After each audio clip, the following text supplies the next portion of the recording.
Biraz daha yavaş. Biraz daha yavaş. Bastonu 4'e katladım, otobüse atladım. Yok. Evet. Biliyor musun? Kendisine bir moral almış olsun. Çünkü sanatçılar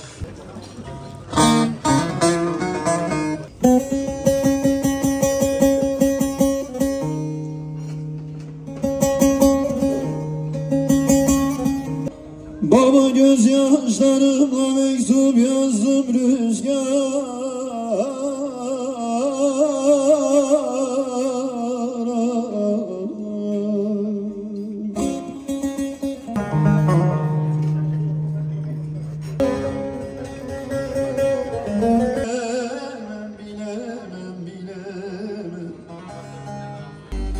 Biri deryaydı de birisi ırmak. Şimdi kimler için çağlar bilmem ki.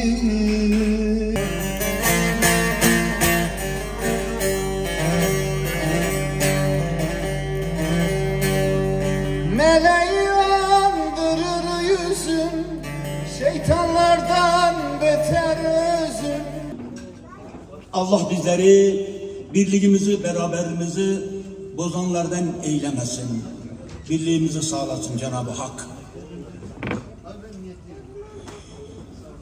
İmam Hüseyin'i vurdular, kolum kanadım kırdılar, alkanlara boyadılar Kerbela'da, Kerbela'da, alkanlara boyadılar Kerbela'da, Kerbela'da. Belediye Başkan Yardımcılarıma bu etkinliği düzenledikleri için çok teşekkür ederiz. Allah razı olsun. Bütün ekiplerimiz, kardeşlerimiz, görme engelli kardeşlerimizi buraya buluşturdular. Dertlerimizi, ufak tefek bütün etkinliklerimizi sunmak için bu amaçtan bütün belediye başkan yardımcılarıma, sizlere teşekkür ederim. Öncelikle Yeşilyurt Belediye'mize bize bu fırsatı verdikleri için, bu hafta vesilesiyle böyle bir toplantı düzenledikleri için Sayın Başkanıma ve ekibine çok teşekkür ediyoruz. Allah razı olsun hepinizden. Değerli Belediye Başkan Yardımcım, kıymetli Hazirun, öncelikle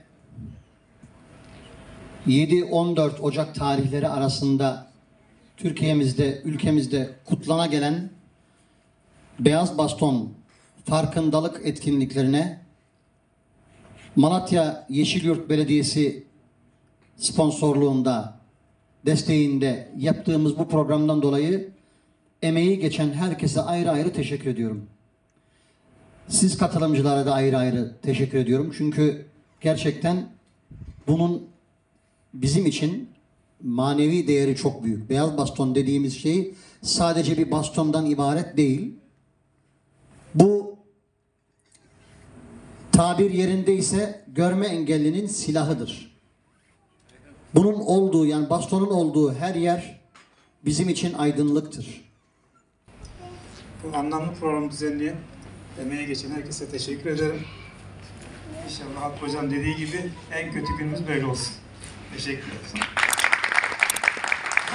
Ağzınıza sağlık hocam.